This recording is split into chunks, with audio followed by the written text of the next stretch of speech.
Okay, so back in the early 1900s, Napoleon Hill was just a young, broke journalist. One day he lands this interview with Andrew Carnegie, and if you don't know who that is, Carnegie was like the billionaire of that time. Carnegie, after the interview, says something like, "Look, I've got this theory. I think success follows a pattern. I think people like me and Ford and Edison, we're not lucky. We've just figured out something that most people don't. But no one's ever taken the time to study it." Then he basically gives Hill a challenge. He goes, "I'll give you access to everyone. Ford, Edison, Rockefeller, the whole gang. You study them, you find the common thread, and you write it all down." And Hill, he says yes. Spends the next 20 years meeting the wealthiest, most powerful people of that era. And out of all of that, 2 decades of research comes this one book, Think and Grow Rich. Here's the best part. It was written in the middle of the Great Depression. People were broke, scared, and barely hanging on. But Hill was like, no, there's still a way. It's all in your mindset. This book literally changed the game for thousands of people back then, and it still works today. You'll see what I mean in a sec. The core concept.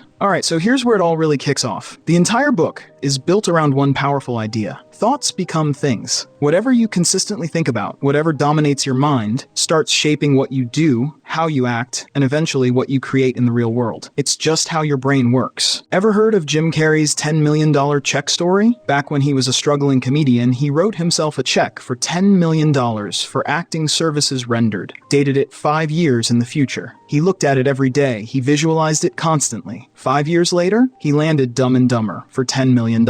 That's what Hill is talking about. He's basically saying, if you plant the right thought in your mind and you water it every day with focus and belief, it grows into reality. But if you plant doubt, fear, or I'm not good enough, same thing, it grows. So your thoughts are not just random background noise, they're literally the blueprint of your future. And that's just the start. Now this next part, it's where the switch flips. It's what separates the "yeah, that'd be nice someday" people from the ones who actually pull it off. Hill calls it burning desire because it's way more intense than just wanting something. There was this guy named Edwin Barnes. He wasn't rich or famous, but he had one goal. He wanted to be business partners with Thomas Edison, not work for Edison, work with him. Sounds insane, right? Especially when he didn't even know Edison personally. He showed up at Edison's lab with nothing but belief. He told Edison, "I'm going to be your partner." Edison didn't laugh him out of the room. He gave him a low-level job. Barnes stayed, worked, learned, and waited. Then one day, Edison had a new invention he needed help selling. Barnes jumped on it, crushed it, and he became Edison's official partner. Lived his exact dream, all because he had that no plan B kind of desire. This isn't like, oh yeah, I'd like to make some extra money. No, this is full-on obsession mode. Like your brain is so locked onto a goal that it refuses to shut up about it. Morning, night, it's just there, constantly. It's the kind of desire where you don't just wish for success, you expect it, you plan for it, you see it in your mind before anyone else does. Hill's not saying just daydream and hope.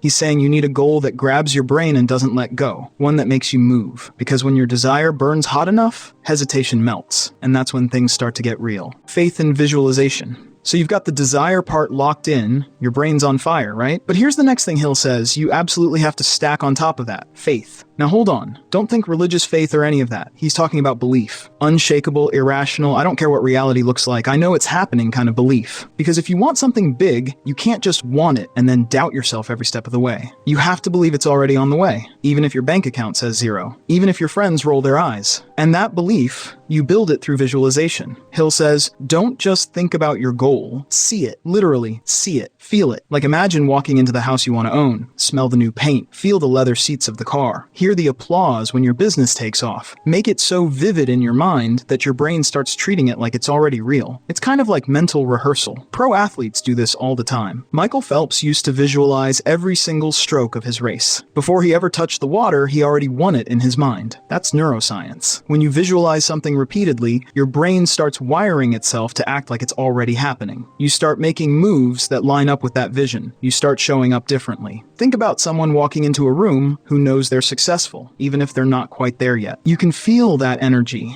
That quiet confidence, that's what faith and visualization creates. It's like you're rehearsing your future so much, you stop acting like it's a maybe and start walking like it's done. Alright, so this next part is one of the weirdest and most powerful ideas in the entire book. It's called autosuggestion. And I know that word sounds complicated, but it's honestly so simple. Hill's basically saying you can talk your brain into believing anything if you repeat it enough times with emotion. It's like brainwashing, but on purpose. Think about it. Your brain hears your voice more than anyone else's. So the stuff stuff you tell yourself, that's the programming. That's the script running in the background. If you're always saying things like, I'm not good with money or I'll never be successful, your brain's like, got it, I'll make sure that stays true. But if you start feeding it stuff like, I am building wealth, I do have value, I am becoming unstoppable, and you repeat that stuff every single day with feeling, your brain starts to rewire, slowly at first. Then it starts believing it. Then it starts acting like it's true. It's like planting seeds in your subconscious. And repetition? That's the water. Muhammad Ali, he literally called himself the greatest before he ever was. Over and over again. Press conferences, interviews, training sessions. I am the greatest. People laughed at first, but eventually he believed it so deeply, it became true. And now no one questions it. Or look at someone like Steve Jobs. He repeated his own vision so obsessively that even when Apple was in the gutter, he still talked about it like it was the future of the world. He was autosuggesting every day, not just to others, but to himself. It's like programming a GPS. You punch in the destination with your words, your tone, your repetition, and then your mind starts steering you there. Alright, here's where a lot of people get stuck, and where Hill drops a truth bomb that's actually super freeing. He says, you don't need to know everything. You just need specialized knowledge. You don't need to be a genius in every subject. You just need to get really freaking good at one thing. It's like general knowledge is everywhere. Everyone's read the same books, watched the same YouTube videos, but the people who win, they go deep, not wide. Gordon Ramsay. He is not out here trying to master astrophysics or write novels. He got obsessed with food, techniques, flavor, the restaurant business. That's specialized knowledge, and that's why he owns an empire. Or take Elon Musk. People think he knows everything, but what he really does is go insanely deep into the things he's building. Rockets, cars, AI. He hires experts, grills them, learns what matters, and builds around that. Hill makes it clear, it's not about how much you know. It's about how useful your knowledge is toward your goal. Let's say your dream is to build an online business. You don't need to be an expert coder, designer, and marketer all at once. Pick one piece, like storytelling for your product. Learn the crap out of it. Use it. Then you can bring in others to fill the gaps. Hill says if you don't have the knowledge yet, that's fine. You can acquire it. Books, courses, mentors, YouTube, trial and error. It's all fair game. He even says you can organize knowledge through others, meaning your team can be part of your brain power. So stop stressing about being smart enough. Pick the knowledge that moves your goal forward. Learn it like your life depends on it. And don't waste energy on stuff that doesn't apply. Imagination. So you've got the desire, you've built the belief, you're seeing the vision. Now comes the part where you start asking, okay, how do I actually make this happen? This is where imagination steps in. Not for dreaming, but for creating. It's your idea engine. This is where you take your burning desire and start turning it into something real by thinking differently. You know how Uber wasn't the first cab service? And Apple didn't invent the phone? What they did was use imagination to reimagine something old in a way that felt totally new. That's what Hill calls synthetic imagination. It's remixing existing stuff to solve problems in new ways. And then there's that wilder kind of imagination, creative imagination. The light bulb moment. The stuff that comes out of nowhere when your mind is in motion. Ever noticed how your best ideas hit in the shower or while walking your dog? That's not a coincidence. Your brain starts connecting dots when it's free to wander. Walt Disney looked at a patch of swamp and imagined a whole magical kingdom. That wasn't logical. That was his imagination firing at full speed, not to wish it into existence, but to design it, to create the vision no one else could see. Hill's big point here is, don't wait for genius to strike. Start using your imagination like a tool. Play with ideas, ask weird questions, combine things that don't normally go together. Imagination isn't about what's realistic, it's about what's possible. Decision and procrastination. Now let's get into something that sounds super boring at first, but is secretly one of the biggest deal breakers in success. Decision. So Napoleon Hill noticed this crazy pattern. All the successful people he studied, they made decisions fast, and they stuck to them. The unsuccessful ones? Total overthinkers. You know the type. Making pros and cons lists for months, asking 10 different people for advice, waiting for a sign from the universe, and next thing you know, 5 years go by and nothing. Indecision is the sneakiest dream killer because it doesn't feel dangerous, it feels safe. You're just thinking things through. But what you're really doing is procrastinating in disguise. You're buffering, delaying, trying not to fail, so you fail by default. Now I'm not saying be reckless, I'm saying don't wait until everything is perfect. It never is. The perfect timing doesn't exist. Most people don't lose because they made the wrong decision. They lose because they made none. Think about Elon Musk for a second. He bet his last $40 million on both Tesla and SpaceX at the same time. People thought he was insane, but he made the call, he moved, and now he's, well, Elon Musk. Even in small stuff, decision-making is powerful. Imagine you decide, I'm gonna post content every day for 30 days. That one choice? That flips your momentum. Now you're building confidence, not just consuming motivation videos and taking notes forever. So make the damn decision. Go messy. ready, go scared, go unprepared, but go. And if it doesn't work, at least now you've got feedback instead of just fantasy. Persistence. So here's the truth no one really likes to hear. Things are gonna suck before they shine. You'll put in work. You'll stay up late, skip parties, watch others win while you're still figuring stuff out. You'll think, why is this taking so long? And that's the moment where most people start thinking it's a sign to stop. But what if that's actually the moment to double down? Do you know the name James Dyson? Yeah, the guy who made the vacuum. But what you probably don't know is he created 5,126 failed prototypes before he finally built the one that worked. That's 5,126 times of sucking. Well, actually not sucking, which was the problem. And here's something I realized recently. Persistence is like compound interest. It doesn't look impressive at first. You barely see results. But over time, it starts to snowball. The effort you put in starts to stack. Your tiny improvements start building on each other. And then suddenly people say, wow, overnight success. Also, if you're into basketball, look at Steph Curry. He wasn't drafted high. Coaches thought he was too small, not explosive enough. But he practiced insanely hard. Thousands of hours, fine-tuning that ridiculous three-point shot. Now he changed the game. Not because of raw talent, but because he just wouldn't stop showing up. Here's the truth. Talent's cool, luck helps, but persistence, that's the cheat code. Because most people don't have the patience to keep going when it's not glamorous anymore. And if you don't want to be like most people, just promise yourself this. You're not leaving the game until the scoreboard changes. The Mastermind.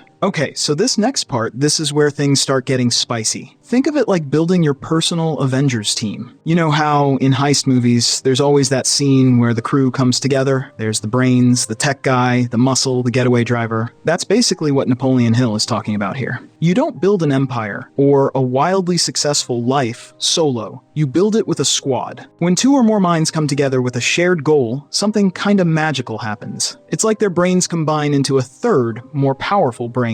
Think about Steve Jobs and Steve Wozniak. Jobs had the vision, the design sense, the energy. Wozniak had the engineering genius. Alone, maybe they would have been decent, but together they changed the world. Same with the Wright brothers. Two bicycle guys from Ohio, but their ideas bounced off each other like ping pong balls until the first human flight. You could even say modern aviation was born out of a mastermind duo. And you've probably experienced this too. Ever brainstormed with a friend and ended up with an idea neither of you would have thought of alone? That's the power of a mastermind. And you want people who get it, not just hype you up with "you got this, bro," but people who push your thinking, who call you out, who help you see around corners. When I started taking this seriously, even in small ways, just asking friends for feedback, talking out ideas, sharing goals, things moved way faster. You don't need to know everything. You just need the right people around you who fill in your blind spots. Alright, this is where things get a little mysterious, but also super powerful. We're talking about the subconscious mind, fear, and something Hill calls the sixth sense. Let's start with the subconscious mind. Imagine it like the soil in a garden.